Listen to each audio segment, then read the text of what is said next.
حضرت ابو ہریرہ سے روایت ہے کہ رسول اللہ صلی اللہ علیہ وسلم نے فرمایا تم میں کوئی عصر سے پہلے ایک سجدہ پا لے اس سے پہلے کہ سورج غروب ہو تو اسے چاہیے اپنی نماز کمپلیٹ کرے، اور جو صبح فجر سے پہلے سجدہ پا لے سورج نکلنے سے پہلے، یعنی فجر میں سجدہ پا لے سورج نکلنے سے پہلے تو اسے چاہیے اپنی نماز کمپلیٹ کرے۔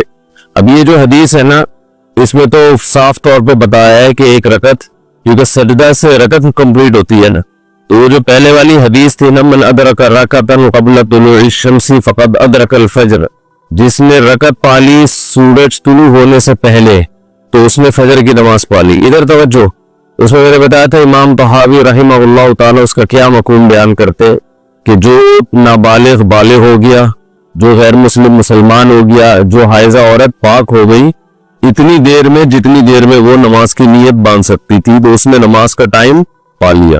تو ٹائم پا لیا کا مطلب یہ ہوگا رکعت کنایہ ہے دخول فی الصلاۃ سے، کہ اتنا ٹائم کے رکعت کنایہ ہے نماز سے، نماز کا ٹائم پا لے، اور ادرکہ کا معنی ہے کہ اس پر وہ نماز فرض ہو گئی۔ سمجھ رہے؟ باقی جو دوسری حدیث ہے جس میں اس حدیث میں وہ تعویل نہیں چلے گی، اس میں صاف الفاظ ہے کہ جسے ایک سجدہ پا لیا فَلْيُتِمَّ صَلَاتَهُ سے چاہیے کہ وہ اپنی نماز مکمل کرے۔ امام طحاوی رحمہ اللہ تعالی نے اس دوسری حدیث کو منسوخ قرار دیا ہے، پہلی والی کا تو دوسرا مفہوم بیان کیا ہے نا، وہ جو انہوں نے مفہوم بیان کیا، اور یہ دوسری والی کو انہوں نے منسوخ قرار دیا۔ منسوخ کس حدیث سے قرار دیا؟ وہ ان تمام احادیث سے جن میں مکروہ وقت میں نماز پڑھنے سے منع کیا گیا ہے۔ یہاں بہت سارے اشکالات ہوتے ہیں۔ ایک اشکال تو یہ ہوتا ہے کہ جن احادیث میں مکروہ وقت میں نماز پڑھنے سے منع قرار دیا، اگرچہ وہ ٹھیک ہے، بہت مشہور صحاح کی احادیث ہے، لیکن احناف کا اصول یہ ہے کہ النہی عن التصرفات الشرعیہ یقتضی مشروعیتہا، کسی شرعی عمل سے جب روکا جائے گا نا تو یہ اس کی علامت ہے کہ وہ شرعی عمل درست ہو جائے گا، تبھی تو روکا جا رہا ہے۔ تو جب مکروہ وقت میں نماز سے ہمیں روکا جا رہا ہے تو یہ اس کی علامت ہے اس وقت نماز ادا ہو جاتی ہے، البتہ گناہ ملتا ہے، نماز ادا ہو جائے گی البتہ گناہ ملے گا۔ تو جب ایک آدمی نے طلوع آفتاب سے پہلے نیت باندھ لی اور درمیان میں آفتاب طلوع ہونے لگا، اگر ہم اس کو یہ حکم دیتے کہ نماز توڑ دو تو عمل بالکل باطل ہو رہا ہے، فاسد نہیں ہو رہا۔ لیکن اگر ہم یہ کہتے ہیں کہ یعنی نماز تو باطل ہوگی تو توڑ ہی دیں گے نا اس کو، کیونکہ باطل کا مطلب تو کہلاتا ہے نا وہ اس کا ہونا نہ ہونا برابر ہے۔ اور اگر ہم یہ کہتے ہیں کہ نبی صلی اللہ علیہ وسلم نے اس وقت میں نماز پڑھنے سے منع فرمایا ہے، یہ اس کی علامت ہے کہ نماز ہو جائے گی، تو اس کا مطلب یہ کہ ہو تو جا رہی ہے نا نماز اس میں، بھئی ایک رکعت آپ طلوع آفتاب سے پہلے پڑھو، ایک رکعت طلوع آفتاب کے بعد پڑھو، تو نماز ہو تو جائے گی، فاسد ہوگی یہ کہہ سکتے ہیں آپ۔ تو فاسد ہونا باطل ہونے سے تو بہرحال بہتر ہے۔ ایک طریقہ یہ ہے کہ آپ نماز کو توڑ دیں اور بالکل وہ ایک رکعت جو آپ نے پڑھی تھی وہ کیا ہو جائے؟ باطل۔ اور دوسرا طریقہ یہ ہے کہ اس کو باطل ہونے سے بچانے کے لیے فاسد طور پہ پڑھ لیں۔ تو لا تبطلوا اعمالکم بھی تو ہے نا قرآن میں کہ اپنے عمل کو باطل مت کرو، تو وہ بھی تو آیت اس حدیث سے، یعنی آپ نے جو لاجک پیش کی ہے تو قرآن کی آیت اس سے بھی تو ٹکرا رہی ہے نا۔ اس کا جواب حضرت حکیم الامہ مولانا شرف علی تھانوی رحمہ اللہ تعالیٰ نے بوادر النواظر پر اس پر بڑی زبردست بحث کی ہے، ان کا رسالہ ہے نا، بہت خاندانی رسالہ ہے مولانا شرف تھانوی رحمۃ اللہ علیہ، اور اس میں عربی میں انہوں نے حضرت نے اس پہ رسالہ لکھا ہے۔ اس میں اس کا جواب یہ دیا ہے کہ یہ جو حدیث میں آتا ہے نا کہ نبی صلی اللہ علیہ وسلم نے مکروہ وقت میں نماز پڑھنے سے منع کیا ہے، تو یہ نہیں نفی کے معنی میں ہے۔ ایک تو یہ کہ یہ قاعدہ کلیہ نہیں ہے کہ تصرفات شرعیہ سے ممانعت یہ مشروعیت ہی کی، یہ اکثری قاعدہ کلی نہیں ہے۔ دوسری بات یہ کہ بہت سے روایات میں لا صلاۃ کے الفاظ بھی ہیں کہ جو طلوع آفتاب کے وقت نماز پڑھتا ہے لا صلاۃ اس کی نماز سرے سے ہوتی نہیں ہے۔ تو اگرچہ لا نفی جنس بھی بعض دفعہ مشروعیت کی نفی کے لیے ہوتی ہے، مشروعیت کی نفی کے لیے نہیں ہوتی، کمال کی نفی کے لیے ہوتی ہے، لیکن دونوں طرف جب احادیث ہے تو کہتا ہے کہ ہم نے نماز کو اگر ہم بالکل باطل قرار دے تو اس کی قضا لازم آئے گی، باطل قرار نہ دے تو قضا لازم نہیں آئے گی۔ تو احتیاط کا تقاضا یہ کہ باطل قرار دیا جائے تاکہ مبتلا بھی پر قضا لازم۔ تو احتیاطاً ہم نے طلوع آفتاب کے وقت نماز کو فاسد کہنے کے بجائے احتیاطاً ہم نے باطل کہا ہے. یہ انہوں نے اس کا جواب دیا ہے. سمجھ رہے ہو؟ لیکن بہت سارے اشکالات پھر بھی ہوتے ہیں. اشکالات یہ ہوتے ہیں کہ نبی صلی اللہ علیہ وسلم نے یہ جو فرمایا نا کہ من ادرکا جو سردہ پالے طلوع آفتاب سے پہلے فلیتم صلاتہ، سے چاہیے کہ اپنی نماز مکمل کرے. تو اس حدیث کی کوئی مزیدار تعویل بنتی نہیں. یہ تو صاف طور پہ حکم ہے نا کہ کمپلیٹ کر لے اس کی نماز. یہی وجہ ہے کہ امام ابو یوسف رحمہ اللہ تعالی حنفیہ میں اسی کے قائل ہیں کہ اگر کسی نے نیت باندھ لی اور اسے پتہ چلا کہ سورج طلوع ہو رہا ہے تو وہ نماز توڑے نہیں بلکہ کمپلیٹ کرے وہ نماز. اور وہ کہتے ہیں کہ وہ احادیث جن میں اس وقت میں سجدہ کرنے سے منع کیا گیا ہے تو ان پر بھی عمل کرے اور اس حدیث پر بھی عمل کرے. دونوں پر ایسے عمل ہوگا کہ اسی وقت توقف اختیار کر لے، یعنی نماز کو توڑے نہیں بلکہ نماز میں رک جائے، خاموش کھڑا رہے. جب سورج ایک نیزے تک بلند ہو جائے نا اور مکروہ گزر جائے تو پھر آگے نماز کو کنٹینیو کرے. تو امام یوسف کا قول دلائل کے لحاظ سے بہت مضبوط ہے. اس میں حنفیہ کا مشہور قول تو یہی کہ نماز بس توڑ دینا، لیکن امام یوسف کا قول اس میں دونوں طرح کی احادیث میں جمع ہو رہا ہے. سمجھتے ہو؟ دوسری بات یہ کہ بعض حضرات نے یہ بھی کہا کہ یہ جو حدیث میں آتا ہے فَلْيُتِمَّ صَلَاتَهُ کہ وہ اپنی نماز کمپلیٹ کرے، تو کہتے ہیں ٹھیک ہے نماز تو کمپلیٹ کرے گا لیکن یہ نماز فرض نہیں ہوگی، نفل بن جائے گی. کیونکہ حدیث میں یہ نہیں ہے کہ بطور فرض کے کمپلیٹ کرے. حدیث میں تو ہے کہ اس کو باطل ہونے سے توڑنے سے بچانے کے لیے کیا ہے، کمپلیٹ کر لے، تو وہ نفل بن جائے گی، بعد میں فرض نماز لوٹا لے. لیکن اس پر ایک اشکال ہوتا ہے کہ ایک حدیث میں یہ الفاظ بھی ہیں کہ لم یفت صلاتہ، جس نے ایک رکعت طلوع آفتاب سے پہلے پالی تو اس کی نماز فوت نہیں ہوئی ہے. تو اس کا جواب پھر وہی ہے کہ اس کی نماز فوت نہ ہونے کا مطلب یہ ہے کہ اس کی نماز کا ٹائم فوت نہیں ہوا. اب سوال وہی ہوتا ہے کہ اتنی گھما پھرا کے آپ تعویلات کر کیوں رہے ہیں؟ گھما پھرا کے تعویلات اس لیے کر رہے ہیں کہ ایک حدیث تو یہ ہے جس میں نہیں طلوع آفتاب کے وقت نماز سے منع کیا گیا ہے، لیکن حقیقت یہ ہے کہ اس کا بھی امام شافعی نے بڑا خاندانی جواب دیا ہے کہ بھئی حدیث میں طلوع آفتاب کے وقت سے نماز سے روکا گیا ہے. تو وہ کہتے ہیں ہم یہ تھوڑی کہتے ہیں کہ فجر میں اتنی تاخیر کرو کہ طلوع آفتاب کے وقت آپ نماز پڑھو، اس سے پہلے ایک رکعت پڑھو. یہ تو حدیث میں اتفاق سے کبھی ایسا ہو جائے. یعنی دونوں طرح کی احادیث میں جو تطبیق امام شافعی نے جو طریقہ اختیار کیا وہ بہت واضح ہے. وہ کہہ رہے جن احادیث میں آتا ہے کہ اس وقت نماز حرام ہے تو مطلب یہ کہ اتنی تاخیر نماز میں جائز نہیں ہے. کسی شخص کو یہ اجازت نہیں ہے کہ فجر کو اتنا ڈیلے کرے کہ ایک رکعت کا ٹائم باقی رہ جائے. لیکن اگر کبھی اتفاق سے ایسا ہو گیا، اس کو پتہ ہی نہیں چلا اور نماز شروع کر دی اس نے، یہ قضا ہونے کا ٹائم ہے، آنکھ نہیں کھلی، تو بالکل قضا کرنے سے بہتر ہے کہ ایک رکعت ہی پڑھ لے اور باقی رکعت وہ کمپلیٹ کر لے. تو گناہ تو ہوگا تاخیر کی وجہ سے، لیکن اگر کسی کے ساتھ ایسا ہو گیا تو حدیث کے مطابق پھر وہ نماز کو مکمل کر لے، نماز میں مزید تاخیر نہ کرے. سمجھتے ہو؟ تو اس حدیث دونوں جو حدیثوں میں ٹکراؤ تھا نا، وہ دوسرے جمہور کے مذہب پر تو کوئی اشکال ہوتا ہی نہیں ہے. تو احناف نے یہ جو اتنی تعویلات کی ہے نا، اصل میں ایک اور حدیث ہے جو اس حدیث کے اگینسٹ ہے. وہ حدیث ہے لیلۃ التعریس والی.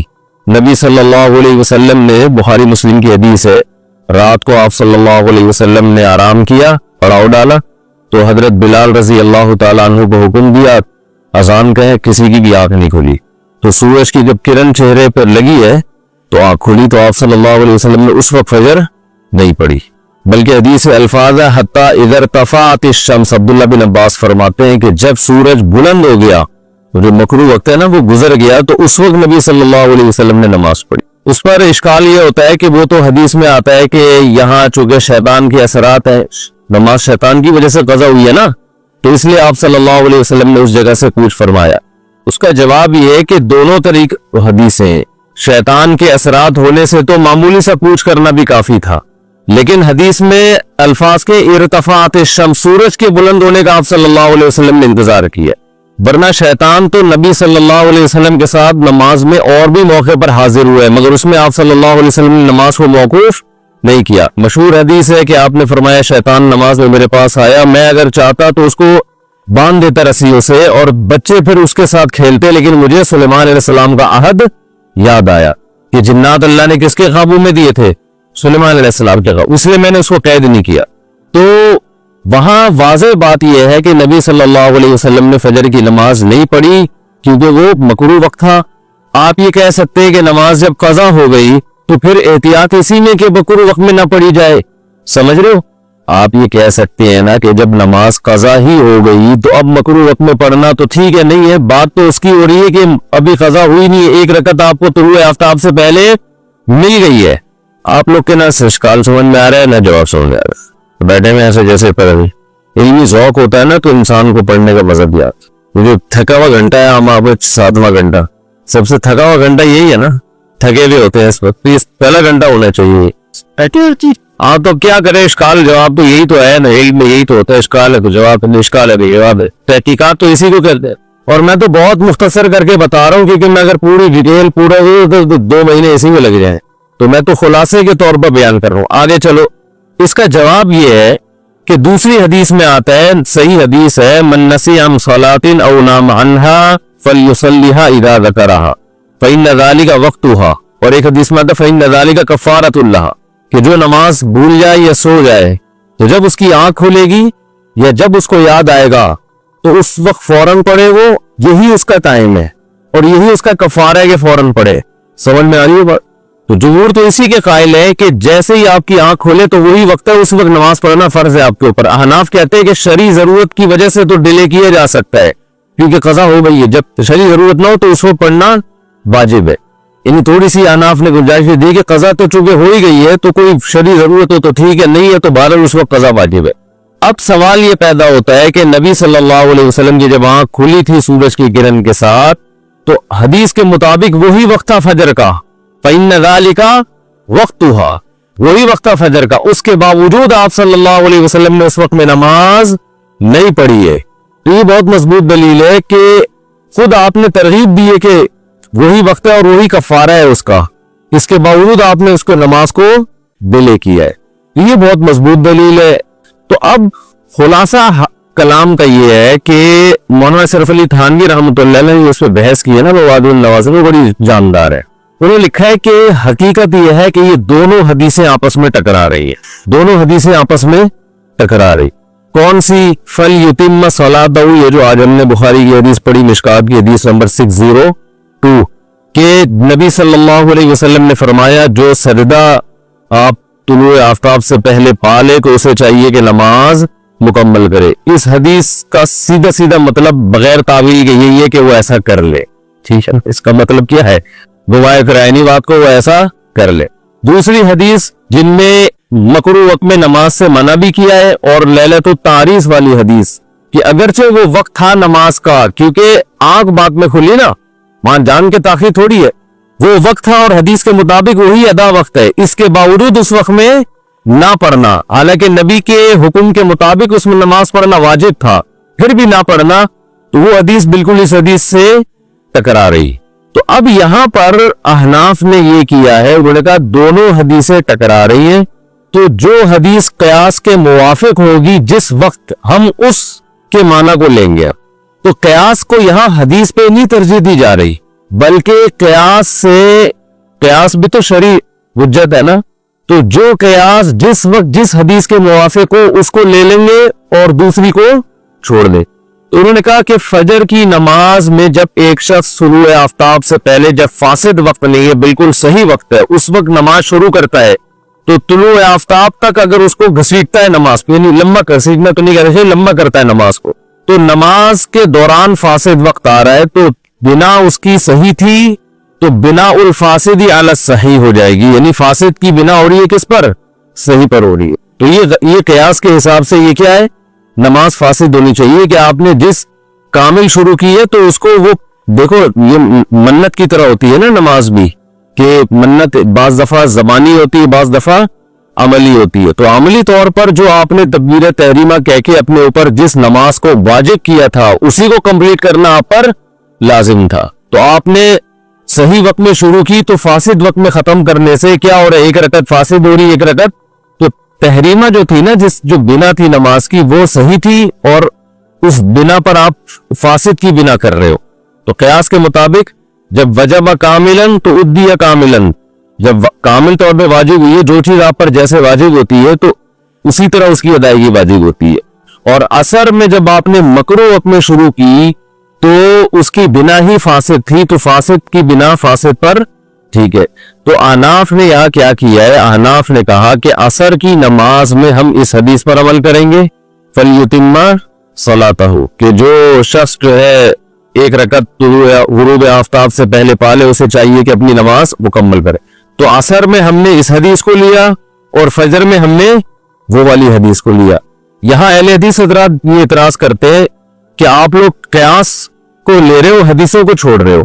تو ہم کہتے ہیں ہم حدیث کو نہیں چھوڑ رہے، ہم قیاس کی بیس پر ایک حدیث کا حکم لے رہے، یعنی قیاس وجہ ترجیح ہے، یہ دونوں حدیثیں آپس میں ٹکرا رہی ہیں۔ تو جو حدیث قیاس کی بیس پر ہم نے عصر کی نماز میں یہ والی حدیث لی اور قیاس کی بیس پہ عصر کی نماز میں ہم نے اس حدیث کو ترجیح دی، تو یہ حناف کے مذہب کا خلاصہ ہے۔ ہاں یہ ضرور ہے کہ اس بارے میں چونکہ بہرحال جمہور کے دلائل ظاہری لحاظ سے بہت مضبوط، بہت زیادہ آپ گہرائی میں جاؤ گے تو ایک الگ بات، اس لیے خود حنفیہ ہی میں ہمارے بعض فقہا نے اس میں شافعی مذہب پہ فتویٰ دیے۔ یہی وجہ ہے کہ علامہ رشید احمد گنگوہی رحمۃ اللہ علیہ نے بھی شافعی مذہب پہ فتویٰ دیا ہے، سمجھ رہے ہو؟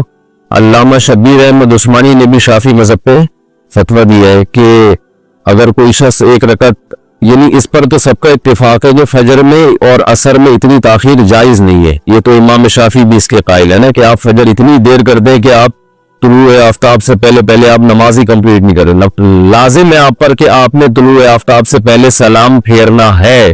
تو یہ جب ہے جب اتفاق سے ایسا ہو جائے تو پھر کیا کریں؟ تو علامہ شبیر احمد عثمانی فتح الملہم میں اور الکوکب الدری میں علامہ رشید گنگوہی کا فتویٰ یہی ہے، اور حضرت مفتی تقی عثمانی صاحب کا رجحان بھی بین ہے۔ وہ کہتے ہیں ٹھیک ہے فقہ حنفی یہ، لیکن اگر کوئی اس بارے میں فقہ حنفی کی رائے پر عمل نہیں کرتا تو دوسری طرف بھی بہت مضبوط دلائل ہے، وہ قابل ملامت حنفی ہو کے بھی اگر وہ اس پہ فقہ حنفی پر عمل نہیں کرتا تو وہ قابل ملامت نہیں ہے۔ سمجھتے ہو کہ نہیں سمجھتے تو وہ اسی رائے پر عمل کر لے تو بھی ٹھیک ہے۔ اور علامہ رشید گنگوہی نے تو بہت اس پہ سخت وہ کیا ہے، لیکن مولانا تھانوی رحمۃ اللہ علیہ کی رائے وہی ہے جو حناف کی رائے ہے۔ مفتی رشید احمد صاحب رحمۃ اللہ علیہ نے یہ لکھا ہے کہ اس میں حناف کے دلائل کمزور ہیں، لیکن مخلد پر لازم ہے کہ وہ ابو حنیفہ کی رائے کو اس لیے فالو کرے کہ سارے دلائل ہم تک پہنچے نہیں ہیں۔ دوسری بات یہ مجتہد جس نظر سے سوچتا ہے وہ ضروری نہیں کہ وہ دوسرا مجتہد دوسری نظر سے سوچتا ہو۔ تو امام حنیفہ کی نے کس بیس پر فتویٰ دیا، ان کی کیا، وہ پوری بات ہم تک پہنچی نہیں ہے۔ بہت ساری باتیں ایسی ہیں نا، بہت ساری کتابیں ضائع ہو گئی، بہت سارے حدیث کی کتابیں ایسی ہیں جو مخطوطات ہیں، ابھی چھپی نہیں ہیں۔ یہ مصنف ابن ابی شیبہ تو بہت بعد میں چھپی ہے، پتہ ہے آپ کو یہ بات؟ حالانکہ اس میں بہت سارے احناف کے مستدل ہیں جو بعد میں سامنے آئے۔ تو بہت ساری کتابیں جو تاتاریوں کا حملہ ہوا تھا بغداد میں، بہت سارا احناف کا علمی سرمایہ باز آیا ہوا ہے، تو اس کا بھی بہت زیادہ امکان ہے کہ بہت ساری روایات اس طرح سے ضائع ہوئی ہیں۔ تو این ممکن ہے امام حنیفہ، یعنی حضرت کا موقف میں پیش کر رہا ہوں کہ حضرت کی رائے یہ تھی کہ امام حنیفہ رحمہ اللہ تعالیٰ نے ان احادیث کے ہوتے ہوئے بھی فتویٰ اسی پر دیا ہے کہ جبکہ یہ حدیث ان کو معلوم بھی تھی، یا تو نا مجتہد کو معلوم نہ ہو، پھر بھی مجتہد کی بصیرت یہ کہہ رہی ہے کہ نہیں یہ جائز نہیں ہے، تو امام صاحب کوئی چھوٹے آدمی نہیں تھے، اور پھر صاحبین بھی اس میں ان پر متفق ہیں۔ تو حضرت کی رائے یہی ہے کہ ایک اپنی جہالت کا اعتراف کیا جائے، بھائی ہمیں اس کا جواب معلوم نہیں ہے، وہ زیادہ پڑھے لکھے تھے۔ لیکن بہرحال دوسری طرف بھی ہے نا کہ اتنی واضح اور صحیح روایت ہے، تو یہ نظریے کا اختلاف ہوتا ہے۔ کسی کا مقصد بھی اس میں اندھی تقلید نہیں ہے، کسی کا مقصد بھی اس میں نبی کی بات کو چھوڑنا نہیں ہے، نبی ہی کی بات کو فالو کرنا۔ اگر کوئی حدیث کے مقابلے میں امام حنیفہ کی بات کو لے رہا ہے تو یہ مطلب اس کا نہیں ہوتا کہ میں حدیث کو چھوڑ رہا ہوں، مطلب یہ ہوتا ہے کہ بھئی حدیث مجھ سے زیادہ کون سمجھتا تھا؟ ابو حنیفہ سمجھتے تھے۔ تو وہ حدیث، یہ جو بدگمانیاں آ کر معاشرے میں آ گئی ہے نا کہ میں ہی حدیث کو جانتا ہوں باقی کوئی نہیں جانتا، یہ طریقہ غلط ہے۔ تو ہر ایک کا اپنا ایک اسٹائل ہوتا ہے، ہر ایک کا اپنا ایک انداز ہوتا ہے۔ تو دونوں طرف ہمارے اکابر گئے ہیں، بعض نے کہا کہ بھئی اس حدیث کا ظاہر کو لیں گے، اور جس میں رشید گنگوہی رحمۃ اللہ علیہ تو بہت وہ تھے نا، آپ کو بڑے متسلط تھے۔ حضرت مفتی تقی صاحب کی بھی رائے یہی ہے کہ احتیاط اسی میں کہ حناف کے مذہب پر عمل کیا جائے، لیکن کوئی اگر اس حدیث کی بیس پر اس پر عمل کرتا ہے تو بھی ٹھیک ہے، تو اس میں کوئی شدت جائز نہیں۔ یہ حدیث ان احادیث میں سے ہے جن کے بارے میں خود حنفیہ نے اعتراف کیا کہ اس میں احناف کا موقف کمزور ہے۔ بعض حنفیہ نے اعتراف کیا کہ اس میں احناف کا موقف کمزور ہے، لیکن مولانا شیخ تھانوی رحمۃ اللہ علیہ بھی بہت بڑے محقق تھے, انہوں نے اس کا اعتراف نہیں کیا کہ احناف کا موقف کمزور ہے. انہوں نے یہ تقریر کی ہے جو میں نے آپ کے سامنے کی ہے کہ احناف نے دونوں حدیثوں پر عمل کیا ہے کیونکہ دونوں آپس میں کیا ہے, ٹکرا رہی ہیں, دونوں اپنی اپنی رائے. تو فتویٰ کس پہ دیا جاتا ہے؟ خلاصہ یہ نکلا کہ فتویٰ کس پہ دیا جائے گا.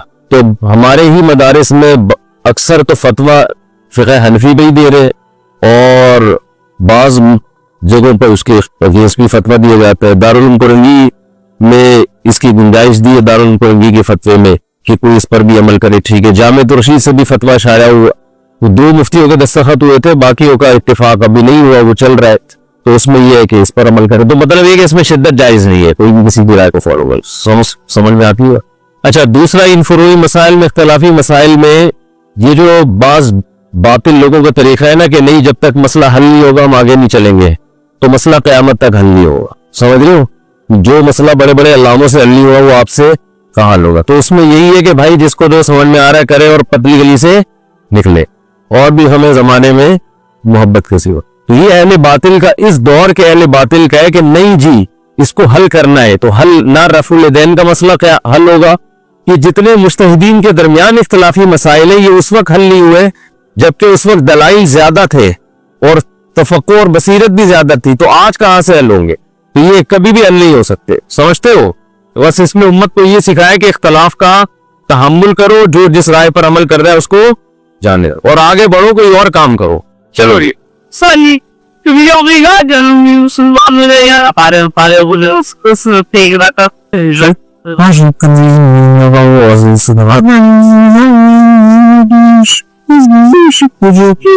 نہیں, قدرت ممکنہ کی ضرورت نہیں ہے نماز کے لیے. ہاں, قدرت ممکنہ تو اسی کو کہتے ہیں نا, قدرت میسرہ کی ضرورت نہیں ہے. زکوٰۃ کے لیے قدرت میسرہ ضروری ہے, نماز کے لیے ممکنہ کا مطلب امکان. وہ تو بہت توہم بھی ہو, وہ تو حسامی میں پوری ڈیٹیل آپ پڑھ لینا.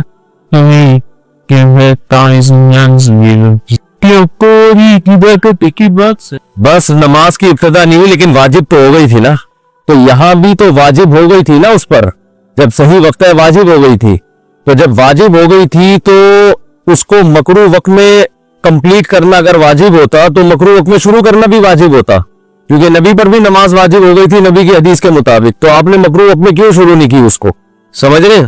تو یہ تو اور احناف کی تائید ہوتی ہے نا کہ ابتدا صحیح وقت میں ہوئی اور آپ اس کو مکروہ وقت میں کیوں مکمل کر رہے ہو. وہاں تو بطریق اولا اجازت ہونی چاہیے تھی, کیونکہ ابھی مکروہ وقت میں ہی ابتدا ہوتی, مکروہ وقت میں ہی ختم ہوتی. تو واجب ہونے کے باوجود آپ نے مکروہ وقت میں نہیں پڑھی ہے. سمجھتے ہو بھائی؟ تعارض اس طور پر ہو رہا ہے کہ مکروہ وقت میں جبکہ نماز آپ پر لازم تھی, اس کے باوجود آپ نے, کیونکہ حدیث کے مطابق وہی اس کا وقت ہے جب آنکھ کھل جائے.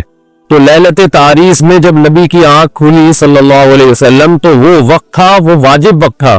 اس سے مزید ڈیلے کرنے میں نماز قضا ہو رہی تھی, مگر آپ نے قضا ہونے دی مگر مکروہ وقت میں نہیں پڑھی آپ نے. سمجھتے ہو؟ یہ بہت مضبوط دلیل ہے.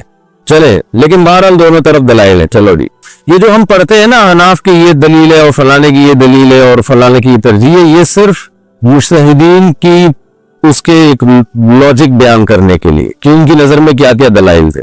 باقی یہ بحثیں ساری کمپلیٹ ہو چکی ہیں, تبھی مذاہب بن چکے ہیں. جو فقہ شافعی کو فالو کر رہا ہے وہ بھی ٹھیک ہے, فقہ حنفی کو فالو کر رہا ہے وہ بھی ٹھیک ہے. سب نے اپنے اپنے طور پر جو جس کو سمجھ میں آیا اس نے اس پر عمل کیا ہے اور فقہ مدون ہو گیا. ہم اہل حدیث حضرات سے یہ کہتے ہیں مزید امت کو دلائل کے نام پہ آپ الجھاؤ لیں. مدرسوں میں تو اس لیے دلائل پڑھے جاتے ہیں طلبہ کو مجتہدین کا پتہ تو چلے نا کون کس دلیل سے سوچتا تھا. یہ اس لیے نہیں پڑھایا جاتا کہ اب آپ خود مجتہد بن کے نئی تحقیق لے کر آئیں مارکیٹ میں. تحقیق وہی ہے جو ہو چکی ہے, اسی پہ فتویٰ دینا پڑے گا. یہ تو صرف تاکہ دین محفوظ رہے اور آپ کو مستدلات ان کے معلوم ہو کہ مجتہدین کی کیا کیا نظر تھی اور کس کس طرح سے وہ سوچتے تھے. تو اس میں کرنا کچھ نہیں ہے, کرنا یہی ہے کہ فقہ بھی مدون ہو چکا, فتویٰ بھی, مفتہ بھی, قول بھی ہر مذہب میں مدون ہو چکے ہیں, وہ فتویٰ اسی پہ دینا ہے.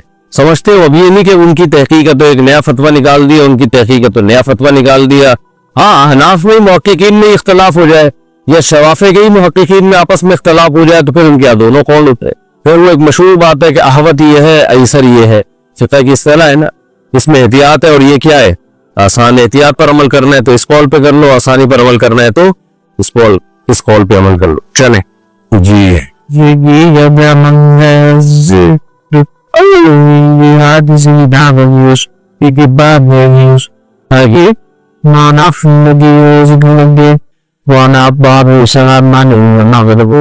ہاں یہ بھی ٹکراؤ ہے نا. فلا لا تبطلوا اعمالکم, یہ والی آیت سے شوافے کی تائید ہو رہی ہے اپنے اعمال کو, اور حناف تو اس آیت سے بہت جگہ پر استدلال کرتے فقہی. تبھی تو رشید احمد گنگوہی رحمۃ اللہ علیہ نے اسی آیت کو بیس بنا کر اس بارے میں شافعی مذہب کو راجح قرار دیا کہ اپنے اعمال کو باطل نہ کرو. اب آپ نے شروع کر دی فجر کی نماز, تو اگر آپ اس کو توڑتے ہیں تو وہ بالکل باطل ہو جاتی ہے. تو اسی وجہ سے خود حناف نے امام یوسف اس کے قائل ہے کہ باطل نہیں کرو. امام یوسف کا قول بڑا مضبوط ہے اس بارے میں. فَلْيُتِمَّ صَلَاتَهُ, کہہ رہے نماز کمپلیٹ کرو, لیکن یہ تھوڑی ہے کہ فوراً کر لو, رک جاؤ جب سورج طلوع ہو جائے اوپر چلا جائے تو پھر آگے سے شروع کر دو. اتنی لمبی نماز آج کل پبلک پڑھے گی نہیں, 20 منٹ تک کھڑے رہیں گے وہ.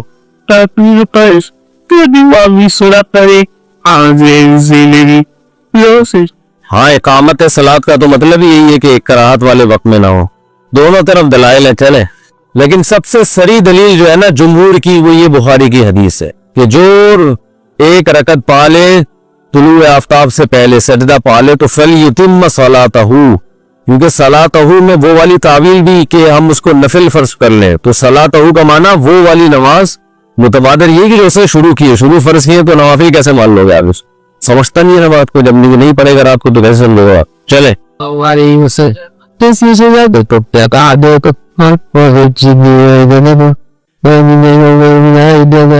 اچھا لوگ اس میں پوچھتے ہیں عوام کیا کرے جب اتنے اختلافات ہو, تو عوام تو ایک فقہ کی پابندی کرے, دوسرے کو صحیح سمجھ. پھر ایک فقہ میں اختلاف ہو جائے, جیسا بلوغت کی دہلیز کے قریب پہنچتا ہے چاروں طرف نماز کے وقت مسجد میں حی علی الصلاۃ کی صدائیں گونجنا شروع ہو جاتی. کیسی عجیب عبادت ہے بھائی. اللہ میاں یہ بھی تو کہہ سکتے تھے کہ اے نبی آپ ان لوگوں کو بتا دیں کہ تم پر 5 وقت کی نمازیں فرض ہیں اور یہ ٹائم ہے, جب آپ دنیا سے جائیں گے تو ان کو پتا ہوگا, پھر آگے علماء بتا دیں گے. یہ بھی تو ہو سکتا تھا نا.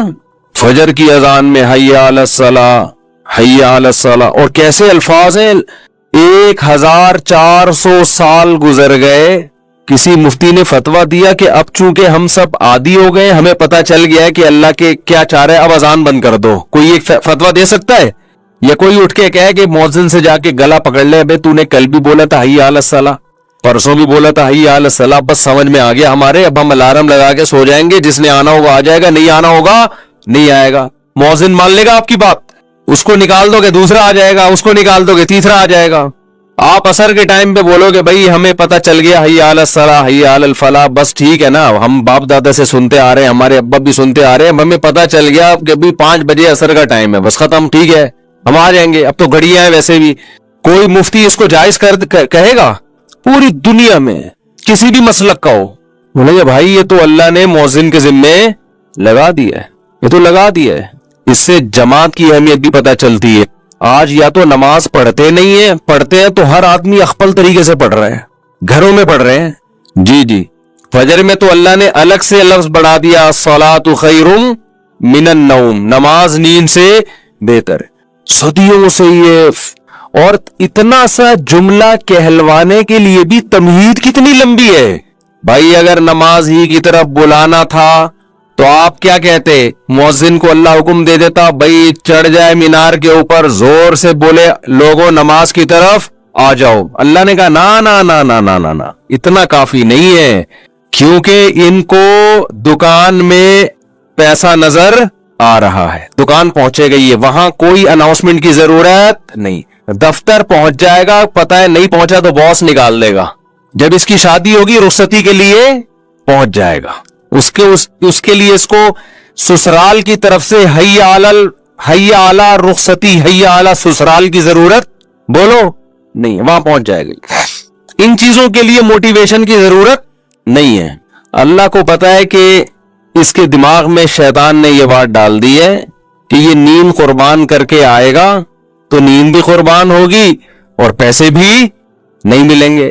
مسجد میں جاؤں گا, ہو سکتا ہے کوئی ٹوٹی پھوٹی سی گاؤں کے دیہات کی مسجد ہو اور ٹوٹے پھوٹے سے امام صاحب ہوں. کلینک میں جاؤ تو ایسے خوبصورت سے ڈاکٹر نظر آتے ہیں وہاں, ڈیسنٹ قسم کے. یونیورسٹی میں جاؤ ایسے پڑھے لکھے ڈیسنٹ قسم کے پروفیسر نظر آتے ہیں, ان سے ملیے, یہ ہے پروفیسر خورشید احمد, اچھے لگ رہے ہوتے ہیں.